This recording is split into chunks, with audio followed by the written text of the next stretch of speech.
네, 레드캠프 오늘은 유상범 국민의힘 수석대변인과 함께합니다. 어서 오세요. 네, 반갑습니다. 이제 지역 가셔야죠. 네, 추석이니까. 방송 끝나고 곧 내려갑니다. 지역구가 상당히 광활하시죠? 광대하죠. 아유, 힘드시겠다. 네. 지역구 관리하시려면. 오늘은 뭐 홍천만 일정을 소화하고요. 몇 개 군이죠, 지역구? 4개 군입니다. 어이구. 그래서 내일 모레 네. 이틀에 걸쳐서 나머지 3개 군은 소화하고. 고생하시기 바라고요. 네. 요거 하나 좀 잠깐 여쭙고, 이현주 전 의원 있잖아요. 네. 중앙윤리위원회가 주의 촉구 징계를 의결을 했다고 하는데, 네. 이유가 지금 그 윤리규정 제20조 여기 문제 당의 극히 유해한 행위를 했을 경우 뭐 이런 경우라고 하는데, 뭐 총선 폭망론, 그다음에 후쿠시마 오염수 방류 관련해서 윤석열 대통령 공범이다. 네. 뭐 이런 언론 인터뷰나 이런 걸 통해서 발언한 걸 문제 삼았다고 하는데, 알고 계셨습니까? 뭐 그 내용은 제가 뭐 알진 못했습니다. 아니 수석 대변인이신데 이걸 모르시면 어떻게 해요? 그러나 이제 이현주 전 의원이 네. 그 당의 입장, 정부의 입장과는 전혀 다른 그 얘기들을 계속 언론에서 하고 있다는 내용은 제가 뭐 파악은 하고 있었습니다. 그러니까 몸은 국민의힘인데 마음은 다른 데가 있다, 혹시 이렇게 보시는 겁니까? 뭐 다른 데도 가지는 못할 것 같은데요. 근데 뭐 아주 그 굉장히 그 당내 사실은 내부 총질의 형태로 계속 여러 가지 말씀들을 많이 해서 내부 총질로 규정하시는 겁니까? 그리고 그 정도 되면 내부 총질 아니겠습니까? 그래요? 네. 예. 알겠습니다. 아무튼 이런 징계 결정이 내렸다는 사실도 우리 촌철님들께 좀 전해드리도록 하고요. 자, 오늘 이재명 더불어민주당 대표에 대한 구속영장 실질 심사가 있습니다. 네. 일단 결과는 어떻게 전망하십니까? 저는 구속영장이 발부될 것으로 예상을 합니다. 발부됐으면 좋겠답니까? 발부될 거라는 겁니까? 뭐 발부됐으면 좋겠다는 거는 속마음이니까 말하기 어렵고요. 그러나 제가 이 자리에 나왔으니까 또 저한테 질문할 때는 예. 저 법률 전문가로서의 의견도 물어보시는 것 같아서. 예, 그러니까 전직 검사로서 그렇게 전망한다고 제가 이해를 하고. 네. 그럼 어떤 점에서 그렇게 전망하시는 겁니까? 이제 구속 사유에는 보면은 범죄 소명이 돼 있으면서 그렇죠. 증거인멸 또는 도주의 염려. 그렇죠. 이게 이제 구속 사유입니다. 그렇죠. 그러나 그 구속 사유를 규정한 형사소송법 70조 2항에 보면 그 구속 사유를 판단할 때 있어서 범죄의 중대성, 재범의 위험성, 그다음에 피해자나 참고인 등의 위해 가능성 등을 고려해야 한다라고 예. 규정을 되어 있습니다. 예, 예. 즉 여기서 범죄 중대성을 이라는 것은 뭐 지금 대북 송금 또 백현동 그 사안 자체를 보면 그 사안 자체가 지금 최소 징역 10년 이상의 중대한 범죄라는 것은 명백하고요. 그러면 그 소명 여부는 이미 뭐 여러 가지 증거 관계가 뭐 언론을 통해서도 많이 나왔습니다. 특히 이제 위증교사와 관련된 부분 녹취록이 나왔고요. 그다음에 대북 송금 의혹에 관해서는 이재명 대표가 직접 사인한 내부 방북 관련 문서들까지 다 확보가 돼 있고 또 관련자 뭐 이화영을 비롯해 김성태, 안부수 등 관련자 진술이 다 확보돼 있고요. 백현동 관련돼서는 뭐 아주 유동규의 진술 그 자체를 보시면 뭐 이재명 대표로부터 직접 인섭이 형을 배려해라. 예. 뭐 이런 식의 어떤 다양한 증거들이 다 확보가 되어 있는 상태입니다. 그러니까 소위 증거가 차고 넘치다고 하는 상황에서 소명은 됐다고 보고요. 그러면 이렇게 이 소명이 된 상태의 범죄 중대성이 인정이 되면 그다음에 이제 증거 인멸의 가능성은 상당히 인정이 되는 편인데 이게 연결돼 있다고 연결돼 있습니다. 그렇죠. 당연히 왜냐하면 화이트 칼라 범죄에서는 그런 대부분 범죄 중대성이 되면 증거 인멸의 우려가 있는데 이재명 대표의 경우에는 증거 인멸의 우려라는 것이 너무 명확히 또 드러났어요. 특히 이화영 진술과 관련돼서 민주당 의원들이 뭐 지속적인 이화영의 면회 신청, 그다음에 그 이화영 부인의 어떤 법정에서의 태도, 그리고 뒤늦게 진술 번복한 자술서 형태를 그 또 언론에 공개하는 그런 것도 있었죠. 또 우리 정진상 그 백현동 정진상이 관련돼 있는데 보면 민주당 의원이 직접 특별 면회를 해서 또 거기서 사실상 진술을 다지는 그런 행태의 부적절한 모습으로 언론에 공개가 되기도 하고, 그러니까 이러한 모습들이 다 공개적으로 드러났기 때문에 아마 판사가 이건 다 아주 중요하게 판단해서 증거인멸의 우려성이 충분히 증거인멸 염려가 인정된다고 해서 아마 구속영장을 발부할 가능성이 높다. 그런데 얼마 전에 저희가 박범계 의원하고 인터뷰했는데 박범계 의원은 일단 그 구속영장 청구서가 허접한 추리 소설의 수준이고 검찰의 논리가 계속 바뀌고 증거도 진술뿐이다. 이렇게 평가자를 하던데요. 참 박범계 장관이 장관까지 하셨잖아요. 이제 아마 제가 봐서는 구속영장 청구서 내용을 잘 안 보신 것 같습니다. 그래요. 네. 알겠습니다. 그건 뭐 또 정치적 입장에 있어서 그렇게 주장을 하시는 것 같은데. 구속영장 기각 탄원서가 지금 재판부에 전달이 됐다는 거잖아요. 뭐 소속 의원들이나 당원들 이런 명의의 이제 탄원서가 전달이 됐. 이게 일정의 영향을 미칩니까? 어떻습니까? 뭐 그런 탄원서가 판사들이 영향을 크게 미치지는 않습니다. 그래요. 근데 저는 이제 그 탄원서를 하면서 당 대표가 민생을 돌보기 위해서 당을 유지하기 위해서 필요합니다. 이렇게 이제 그런 차원에서 구속영장을 기각해 달라는 탄원서인데 제가 뭐 논평에도 썼습니다만 결국 이재명 대표가 지금까지 보여줬던 모습은 후쿠시마 오염수와 관련된 지속적인 거리 집회의 모습. 그다음에 방탄으로 인한 각종 국회, 뭐 일정의 정지, 뭐 여러 가지 모습들이 있어서 그것이 크게 소구력을 갖지는 못할 거다 이렇게 생각합니다. 뭐 의원님께서 이제 뭐 그 영장 발부를 확신을 하시니까 균형 차원에서 정반대의 질문 좀 하나 좀 드려볼게요. 네, 확신에도 불구하고 만약에 기각이 된다면 지금 그 정부 여당의 역풍이 상당히 거세게 불 수도 있거든요. 혹시 그런 가능성은 제로라고 보시는 겁니까? 기각 가능성을 확신한다 그래서 왜 발부 가능성 확신한다 해서 기각이 왜 안 나오? 기각 가능성이 없겠습니까? 그것까지 염두에는 두긴 대책은 세워야 된다. 네. 그러나 만일 기각이 된다면 1차적으로 가장 먼저 민주당 내에서 굉장히 심각한 갈등이 그대로 표출이 될 겁니다. 이른바 비명계에 대한 학살이 사실상 이제 공개적으로 자행이 되면서 인민재판이 아마 인민재판식의 어떤 그 압박. 그러니까 역풍이 여권에 먼저 보는 게 아니라 비명계에 먼저 볼 거다. 먼저. 왜냐하면 사실은 체포동의안 가결도 진짜 그 캐스팅 보트는 저희가 진 게 아니라 비명계가 쥐고 있었거든요. 잘 아시다시피 한 40명 정도의 그 사안이고 그것이 지금 내부적으로 지속적으로 뭐 협잡이니 배신이냐 하면서 내부 갈등을 가지고 있는데 만약 기각이 되면 그게 바로 분출이 되고 물론 그 이후에 우리 뭐 정부와 여당을 향한 민주당의 거센 공격도 예상이 됩니다. 그래요. 어떻게 대처하실 겁니까? 거센 공격이 들어오면.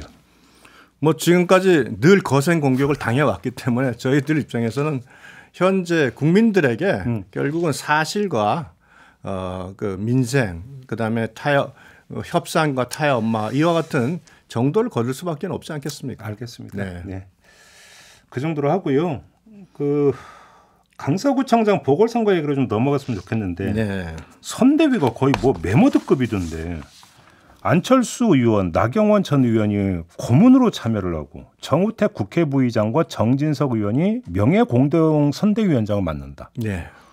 이게 좀 구청장 선거치고는 엄청 메모드 아닙니까? 근데 여기서 이렇게도 읽을 수 있습니다. 이게 결국 국민의힘이 다급해서 이렇게 지금 인적 공세를 펴는 거 아니냐는 해석도 성립이 될 것 같은데 어떤 말씀 주시겠습니까? 뭐 여러 가지 이 자리에서도 이제 김태우 전 구청장 후보의 출마에 대해서는 여러 가지 얘기를 뭐 논의를 많이 했었습니다. 그죠? 아이고만 기억이 나고. 근데 이제 결국은 선거를 치르게 되면 이 선거는 당의 입장에서 보면 그 크든 작든 전력 투구를 했을 때 국민들에게 그 구청장 선거에 대한 그 인식을 해줄 수가 있고요. 지지자들도 적극 참여할 수 있겠습니다. 보궐선거는 기본적으로 작은 지역 내의 선거이기 때문에 국민의 관심도가 적고 참여율이 적습니다. 그런 차원에서 결국은 조직적 선거가 굉장히 중요한 영향을 미치는데 저희 상대적으로 조직력에 있어서 민주당보다는 저 국민의힘이 항상 좀 열세인 입장에서요. 저는 그 지역민들의 관심과 참여를 높이기 위해서는 이게 필요한 부분이었다고 생각을 합니다. 자, 여기서 안철수 의원은 지금 지역구가 분당 아닙니까? 분당임에도 불구하고 서울 강서구 청장 지금 보궐선거에 지원을 나선다. 그 얘기는 안철수 의원이 수도권에서 일정하게 영향력이 있음을 당이 인정한 것으로 해석을 해야 될 것 같고 상식적으로. 그건 나경원 전 의원도 마찬가지고. 네. 그러면 얘기를 조금만 확장하겠습니다. 내년 공천에서 네. 안철수 의원은 분당갑 그대로 지키는 거고 나경원 전 의원도 수도권에서 공천 받는 걸로 이해를 해도 되는 겁니까? 굉장히 그 상상력이 뛰어나시고 또 논리적이시네요. 아, 그렇죠. 예. 논리적 상상력. 논리적 상상력이네요. 그런데 기본적으로 안철수 의원이 갖고 있는 중도에 대한 그 표심 예. 이 부분은 분명히 있습니다. 또 어느 지역 대한민국 전체에서요. 그러니까 그리고 지금 현재 이번 선거도 마찬가지로 중도가 얼마나 참여해 주냐 중도층에 그 중요하기 때문에 안철수 의원이 참여하신 거고요. 나경원 의원 또한 그 거기 있는 강서구에 있는 화곡 중고등학교가 나경원 의원 집안에서 하던 그 재단입니다. 그래서 그만큼 지역에서 영향력도 있으시고 뭐 이런 걸 고려한다면 네. 뭐 저희들 상임 고문으로 잘 선정한 것 같고요. 또한 그분들이 거기서 역할을 보여준다면 네. 뭐 당연히 그분들이 정치적 입지도 강화되지 않겠습니까? 강화된다. 네. 알겠습니다. 조정은 의원은 왜 영입했어요?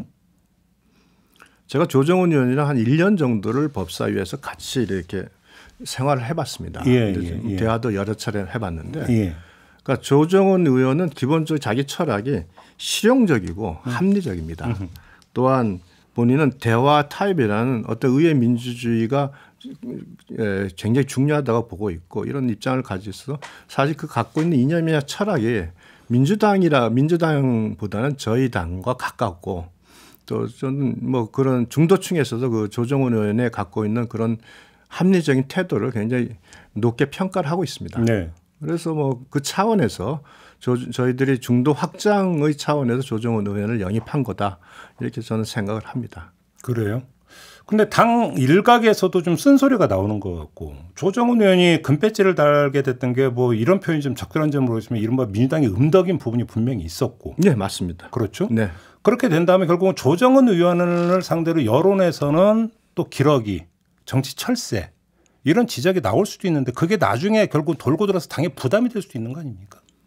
조정훈 의원에 대한 그런 부정적인 평가는 저도 알고 있습니다. 네. 그러나 이제 그러니까 조정훈 의원이 정치에 입문해서 민주당과 갈 때는 본인이 갖고 있는 철학과 뭐 이런 생각이 민주당과 교집합을 이뤘을 때 사실 가능한데 조정훈 의원이 분명히 그 한 2년 동안은 계속 민주당과 같이 가려는 노력도 기울였습니다만 네. 결국은 어느 순간에 조정훈 의원은 스스로가 민주당이 갖고 있는 그 폐쇄적인 패거리 문화 또는 이런 부분에 대한 굉장히 불편함을 많이 느꼈거든요. 그래서 그건 민주당이 중도 확장성을 가지고 있는 조정훈 의원을 본인들이 끌어안지 못한 그런 측면이 더 크다고 생각을 합니다. 그 김기현 대표가 지금 인재 영입위원장을 겸하고 있는 거죠? 네, 뭐 공식적으로 뭐 직함이 없고 현재 김기현 대표가 주도해서 하고 계십니다. 그러면 지금 조정훈 의원의 영입은 김기현 대표의 단독 판단입니까? 아니면 사전에 지도부와 상의가 좀 있었던 겁니까? 김기현 대표가 지도부신데. 아니, 그러니까 지도자가 아니라 지도부. 뭐 많은 사람이랑 공유되는 건 아니겠지만 그래도 중요한 당직자 뭐 당 사역과는 어느 정도 공감을 하지 않았을까. 당 사역 정도. 네. 그러면 최고위원이나 이런 분들도 몰랐을 가능성이 있네요. 글쎄 그건 거기까지는 제가 뭐 어떤 식으로 정리되는지 제가 파악이 안 됩니다. 혹시 오늘 중앙일보 보셨습니까, 의원님? 제가 아침부터 준비한다고. 박근혜 전 대통령 인터뷰가 실렸습니다. 아 그래요? 예. 그래서 앞으로 이제 그 회고록도 이제 계속하는 건 좀 나올 거라고 하는데 거기서 이제 어떤 그 자신의 심경에 대해서 종합적으로 입장을 밝히는 게 있었고 물론 정치 행보는 안 한다고 했어요. 네. 인터뷰에서 친박 정치 없다고 이제 선을 확실히 그었긴 했는데 근데 어제 지금 대구 현 시장 찾았잖아요. 네. 그리고 오늘 중앙일보에서 와이드 인터뷰가 나왔다라면 이것은 우연의 일치일까요? 어떻게 봐야 되는 걸까요? 어떻게 해석을 해야 될까요? 그건 아마 박근혜 대통령께서 전 대통령께서 가지고 계신 것 중에 하나는 친박은 없다는 부분은 명확한 것 같습니다. 그건 제가 여러 경로로 말씀을 들었고 네네. 그래서 정치의 재개라고 보기는 어렵고 다만 평생을 정치인으로 살아오셨기 때문에 그분 스스로가 이제 어느 정도 건강을 회복하면서 일종의 행보 그러니까 정치인으로서 행보라기보다는 과거 정치 재개가 아니라 명예 회복. 뭐 그런 차원으로 저는 보시는 게 맞을 것 같습니다. 읽으면 될 것 같아요. 네. 왜냐하면 아주 명시적으로 친박 정치는 없다고 했으니까 총선에 영향력을 행사할 생각은 없다는 것을 해석을 한 것 그건 같겠죠. 명확하게 뭐 여러 차례 말씀을 하신 걸로 저는 알고 그런데 있습니다. 다만 개인적 명예회복 시도 차원이다 이렇게 이해를 해야 그동안 될까요? 너무 응거하시면서 사실은 여러 가지 활동을 전혀 안 하셨는데 네. 또 건강을 위해서 본인의 정신적인 안정을 위해서도 아마 그런 활동은 좀 필요하다는 생각을 합니다. 알겠습니다.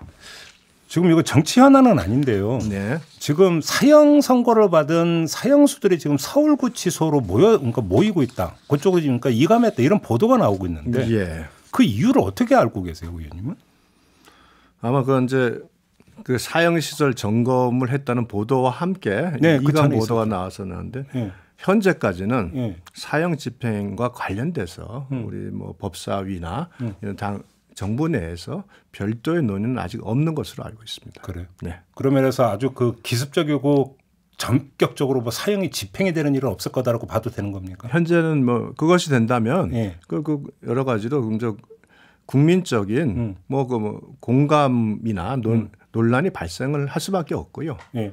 그래서 다만 이제 이 사형수들이 지금 문제가 굉장히 큰 게 이게 각 그 교도소 내에서 통제가 안 되고 굉장히 심각한 문제를 많이 야기하고 있는 것은 지금 또 명확하고 사실. 수감 생활을 하면서 수감 생활을 하면서 그 아시다시피 수감 생활을 하면서 또 다른 수감자를 그 살인까지 했던 그런 사례도 발생하고 예. 그리고 굉장히 그 교도관들의 통제를 거의 받지 않는 이런 상황으로 어려움을 많이 겪고 있는 부분이 있습니다 분명히. 그래요. 네. 아무튼 지금 저 헌법재판소에 이제 세 번째 위헌 심리가 진행되고 있잖아요. 네. 사형제에 대해서. 네. 그러면 헌재의 심리 결과가 나올 때까지 사형이 아주 전격적으로 집행되는 일은 없을 거다라고 이해를 해도 될까요? 그래서 그것까지 나가기는 조금 조심스럽고요. 예. 다만 제가 지금 말씀드린 건 정부 여당이고 법사위 위원이니까 논의된 바는 없다. 아직까지는 논의된 바는 정부 여당 없습니다. 차원에서 논의된 바는 그렇습니다. 전혀 없다. 알겠습니다. 네. 이균영 대법원장 후보자 지금 임명 동의가 미뤄졌잖아요. 예, 그럼 뭐 민주당에서 지금 원내대표가 갑자기 사퇴를 해버리는 바람에 25일 날 본회의가 사실은 이제 불가능해져서 그렇습니다. 나중에라도 표결하면 부결될 가능성이 높다고 하는데 지금 현재는 그 당시에 예. 인사청문회를 거치면서 민주당의 분위기는 좀 뭐 부결적 여론도 많이 있었다는 건 압니다만 현재 이제 이 상태로 뭐 3개월 뭐 2개월씩 아마 그 대법원장이 임명되지 않고 가게 되면 사법부 전체가 완전히 멈춰서 버립니다.